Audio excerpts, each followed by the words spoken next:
குடும்பம் நடத்தி கொண்டிருக்கும்போது அந்த பெண்மணி தெய்வ சமூகத்தில் வந்து தெய்வாலயத்தில் வந்திருந்து ஜபித்தது, என் கருவை உம்முடைய கரத்திலிடும், என் கருவறை உம்முடைய கரத்திலிடும், என்னை கற்பந்தரிக்க பண்ணும், என் கற்பத்திலிருந்து மேசியா பிறக்கணும். 7 ஆண்டுகளுக்கு பின்பு ஒரு துக்கமான செய்தி அந்த பெண்மணியுடைய உள்ளத்தை அசைத்தது.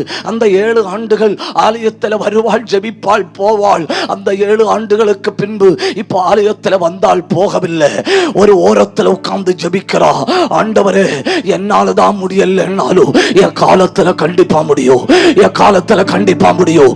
ஒரு ஜபக்குறிப்புக்காக தன் வாழ்க்கையை ஒதுக்கி வைத்தாள், ஒரு ஜபக்குறிப்புக்காக தன் சுகபோகத்தை ஒதுக்கி வைத்தாள், ஒரு ஜபக்குறிப்புக்காக தன் இச்சையை சுட்டரித்தாள், ஒரு ஜபக்குறிப்புக்காக தன்னுடைய எல்லாவற்றையும் ஒதுக்கி வைத்து தெய்வாலயத்தின் ஒரு பகுதியில் வந்து முழங்கால் நின்று பானுவேலின் குமாரத்தி ஆகிய ஆசேர் கோத்திரத்தால் ஆகிய அன்னாள் என்று பேருள்ள 84 வயதுள்ள விதவையும் 7 வருடம் புருஷனோடு வாழ்ந்த அந்த பெண்மணியும் ஊக்கமாய் ஜபிக்க தொடங்கினாள்.